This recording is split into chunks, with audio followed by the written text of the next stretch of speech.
서로 마주보고 있는 민수와 민지의 집의 대문은 색깔만 달랐을 뿐이었다. 한쪽은 초록색, 다른 쪽은 갈색. 하지만 그 문들 사이로 오가는 사람들에게 색깔은 그리 중요하지 않았다. 두 사람의 엄마는 고등학교 동창이었고 양 집안은 부모가 멀리 출타할 때면 자신의 아이들을 서로의 집에 맡기기도 했다. 아이들은 냉장고에서 아이스크림을 허락없이 꺼내 먹을 수 있을 정도로 매우 가까운 집안이었다. 양쪽 집안의 아이들인 민수와 민지는 어릴 때부터 서로 왕래하고 지냈다.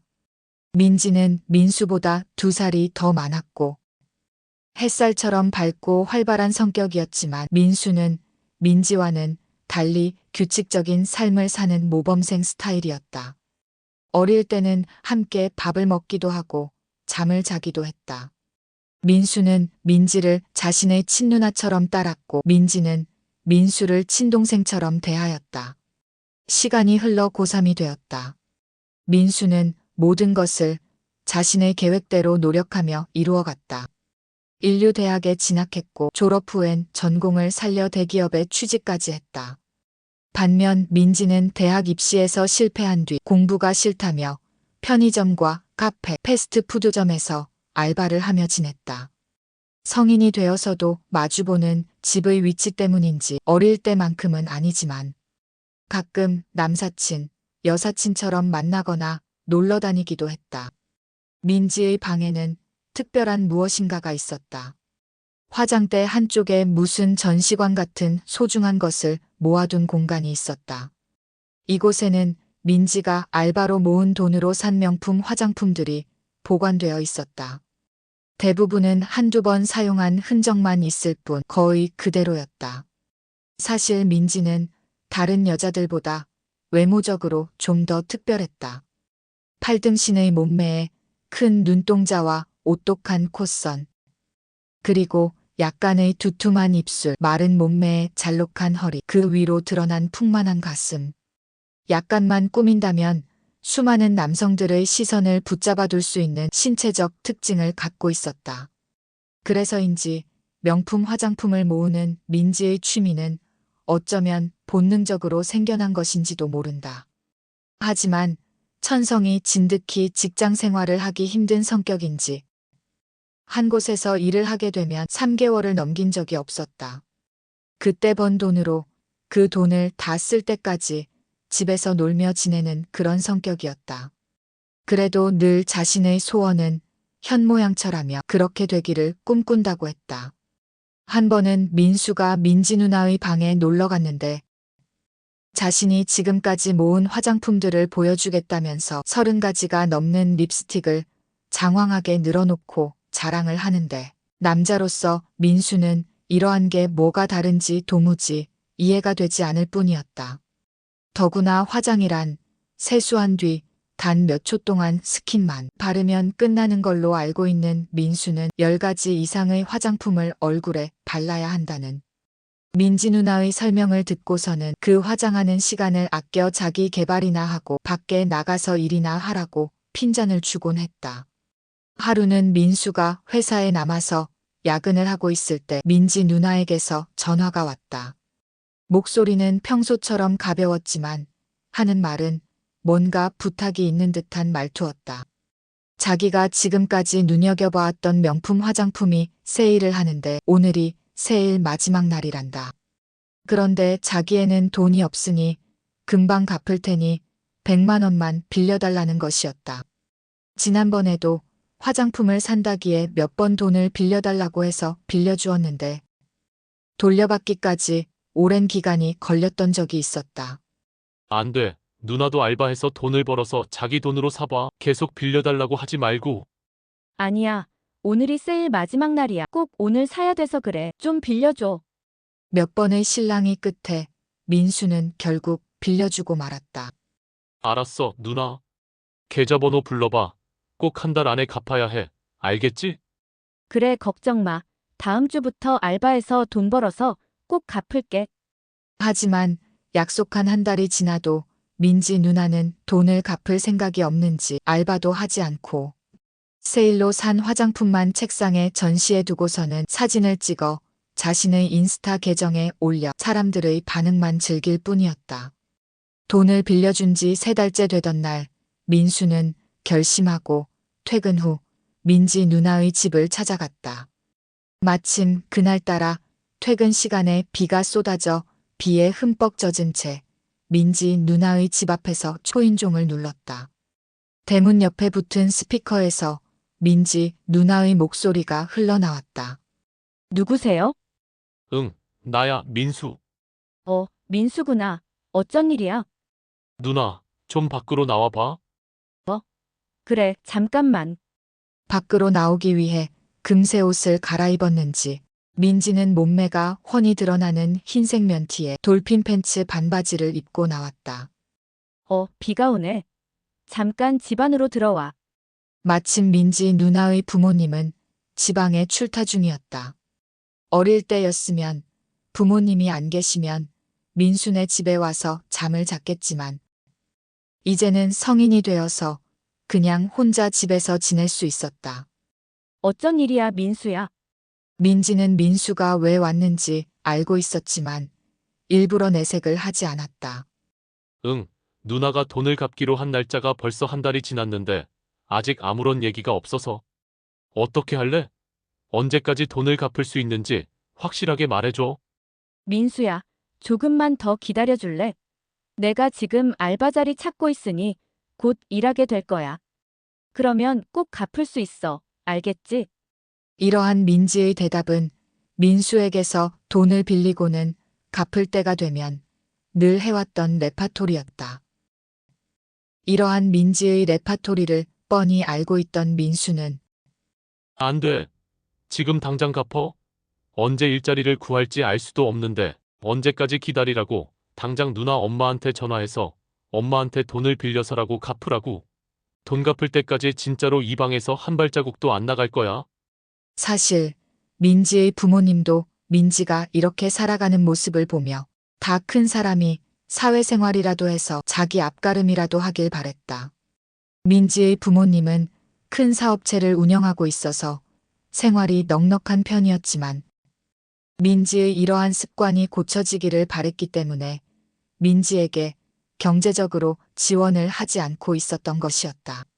민지는 알바로 겨우겨우 벌어서 자신의 용돈만 충당하는 정도였다. 엄마한테 절대로 전화해선 안 돼. 내가 너한테 돈을 빌린 걸 엄마가 알게 되면 난 이 집에서 쫓겨날지도 몰라. 어쨌든 빨리 돈이나 갚을 방법을 찾기나 해.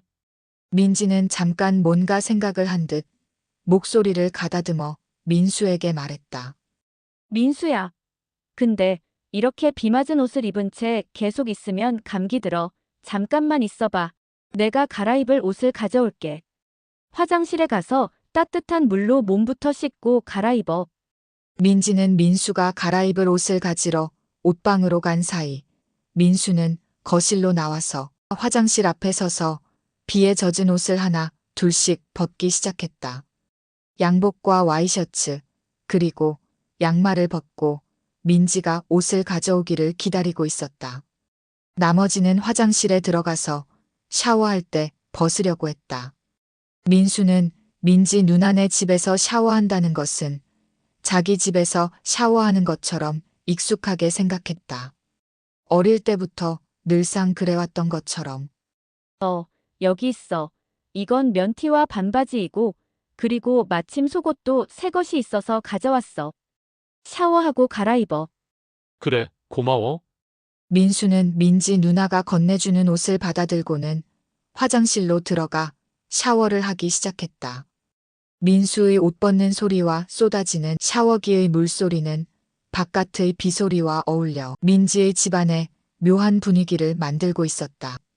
민수는 샤워를 마치고 민지가 준 옷으로 갈아입고는 밖으로 나왔다.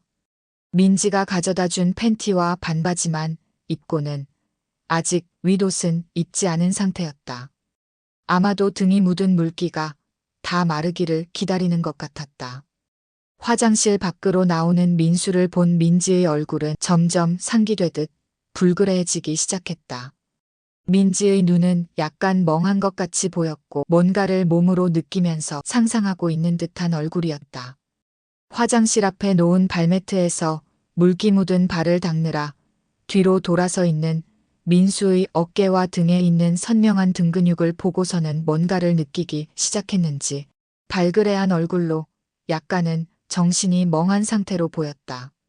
최근 민수는 계속되는 회사의 야근, 업무에 지쳐서 점심과 저녁 시간을 이용해서 회사 근처 헬스장에서 몸을 만들고 있었다. 민지는 헬스로 다져진 민수의 물기 젖은 이런 등 근육을 보자 지금까지 보아왔던 민수가 아니라 다른 민수로 느껴지기 시작했다. 민지는 자신의 아랫부분이 약간 움찔거리고 무언가가 흘러나오고 있다는 것을 느꼈다. 팔과 다리의 신경에는 지금까지 느끼지 못했던 약간의 짜릿함이 느껴졌고 다리에는 약간의 경련 비슷한 것이 나타났다, 사라졌다를 반복하고 있었다.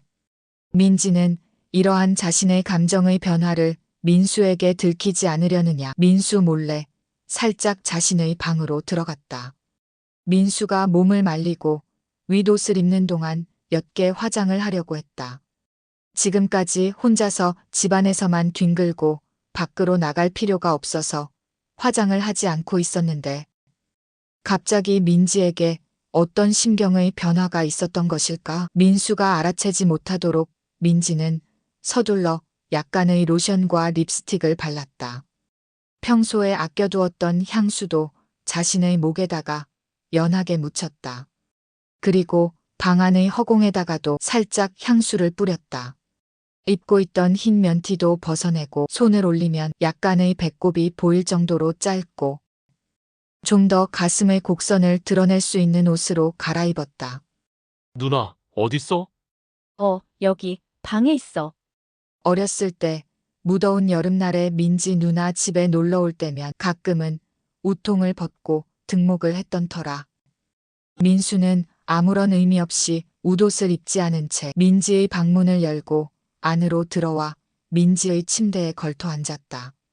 민수야, 좋은 생각이 떠올랐어. 내가 너에게 빌린 돈을 갚고 싶은데 이렇게 하면 어떨까? 뭔데? 민지는 말을 꺼내기가 수줍은 듯 이어 말했다. 내가 지금 당장에 너한테 빌린 돈을 갚을 수 있는 돈이 없잖아. 그래서 너랑 관계를 한 번씩 할 때마다 10만 원으로 쳐줄게. 다른 남자라면 안 되지만 너라면 내 몸을 줄 수 있을 것 같아. 뭔 소리야, 안 돼. 아니, 그러지 말고 잠깐만 내 말을 들어봐. 내가 앞으로 일을 할 수 있을지 없을지 모르는데 언제까지 너한테 빌린 돈을 갚을 수 있을지 알 수 없잖아. 그래서 그냥 내 몸을 허락하고 그 대신 한 번 할 때마다 10만 원씩 깎아주면 되잖아. 뭐 내가 몸 파는 이상한 여자도 아니고 그냥 너라면 그 방법도 괜찮겠다 싶어서 그래. 사실 민수는 사춘기를 지나면서 민지 누나의 몸매에 대해서 오래전부터 뭔가를 느끼고 있었다. 다른 여자들에 비해 굴곡진 몸매나 풍만한 가슴, 특히 겉으로 보기에도 마른 몸매에 붙어있는 물방울 모양의 큰 가슴은 사춘기를 지나는 민수에게는 매일 누나를 보러 오는 설렘과 호기심의 대상이 되어 왔었다. 특히 170cm나 되는 키에서 뿜어져 나오는 엉덩이와 허벅지, 그리고 종아리까지 이어지는 곡선은 지나가는 사람들이 흘깃 쳐다보게 만드는 민지 누나만의 매력이었다. 더구나 지금 꽉 달라붙는 흰 면티에 돌핀 팬츠를 입고서는 눈앞에서 자신을 유혹하는 민지에게 자신은 곧 무너질 수밖에 없는 이성을 가진 하찮은 모래성밖에 되지 않는다는 것을 알고 있었다. 심지어 조금 전과는 달리 약간 화장기 있는 얼굴에 뭐가를 발동시키는 듯한 야한 향수 냄새까지 풍기고 있으니 민수에게는 이성과 감성의 경계선에서 흔들리고 있는 자신을 지켜낼 도리가 없었다. 민수는 대학생이었던 시절 민지가 알바를 하면서 남자를 사귀고 있다는 것을 알고 있었다. 그리고 밤늦게까지 들어오지 않는 민지를 찾느라 민지 엄마가 민수에게 전화를 걸어 민지랑 같이 있는지 물어보던 적도 있어서 아마도 민수는 민지가 성경험이 없을 거라고는 생각하지 않았다. 민수도 대학교 시절 사귀었던 여자친구와 몇 번의 육체 관계가 있었기 때문에 여성의 성적 심리에 대해서 잘 알고 있었던 터였다. 그래, 알았어. 그러면 한 번 하는데 10만 원씩이야. 근데 그건 한 번이 아니라 하루에 10만 원이야. 하루에 몇 번을 하든 그냥 10만 원이야. 알았어. 그런데 안에다 하면 20만 원으로 하자. 여자는 안에다가 하면 위험하기도 하고 나중에 뒤처리가 번거롭기도 하거든. 마침 오늘 부모님이 안 계시니 다른 걱정은 안 해도 돼. 민지는 남자는 시각과 후각에 예민하다는 것을 이미 알고 있었던 터라 화장기 있는 예쁜 얼굴과 풍만한 가슴이 강조되고 약간의 몸이 보이도록 옷을 갈아입은 것이 민수에게 효과가 있었다고 생각했다. 민지는 등까지 내려오는 긴 머리를 묶느라 입술로 머리끈을 살짝 물고는 두 팔을 위로 치켜 올려 머리를 묶었다. 물론 이 모든 것은 민지의 계산 속에서 진행되고 있었다. 머리를 묶느라 두 팔을 위로 올리게 되면 배꼽을 덮었던 윗옷이 치켜 올라가 민지의 가슴 아랫부분이 드러나 보이고 두 팔을 머리 뒤로 돌리면 가슴 또한 더욱 도드라지게 보이게 되고 또한 머리를 뒤로 또아리를 틀어 묶게 되면 날씬한 목선과 쇄골뼈가 남자들의 심장을 더욱 흥분하게 만든다는 것을 민지는 모를 리 없었다. 더구나 민수 앞에서 민수의 남자로서의 욕망을 불러일으키기 위해 의도적으로 이러한 몸짓을 하고 있는 민지는 민수에게 있어서 더 이상 어릴 적부터 알고 지내왔던 이웃집 누나가 아니었다. 한 남성에게 자신의 모든 것을 내어줄 준비가 되어 있는 하나의 여자로서 민수 앞에 서 있었다. 민수는 심호흡을 한 번 크게 쉬고는 민지에게 다가갔다. 아, 이상해. 안 될 것 같아. 그냥 없었던 걸로 할까? 괜사리 어릴 때부터 함께 커왔던 민수와 육체적 관계를 맺으려고 하니 좀 낯설어서일까? 여자가 자신에게 다가오는 남자를 거부하면 그 남자는 더욱 그 여자를 차지하려고 하는 본능이 강해진다는 것을 경험으로 알고 있던 민지는 일부러 민수에게 이런 말을 툭 던지고는 오히려 자신에게로 더 강하게 다가오기를 기다리고 있었다. 민지의 이러한 말에 민수는 크게 개의치 않고 민지의 뒤로 돌아가 뒤에서 민지의 허리를 감싸 안았다. 민수 역시 이러한 때에는 남자가 여자를 과감하게 리드해야 한다는 것도 알고 있었다.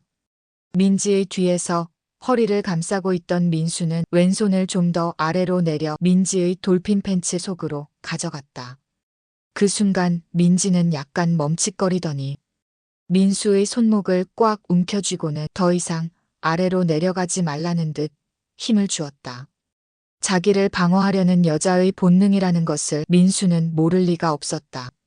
뒤에서 민지를 안고 있던 민수는 자신의 오른손을 민지의 얼굴로 가져가 민지의 얼굴을 자신에게로 돌리게 하더니 자신의 입술을 민지의 입술에 갖다 대었다.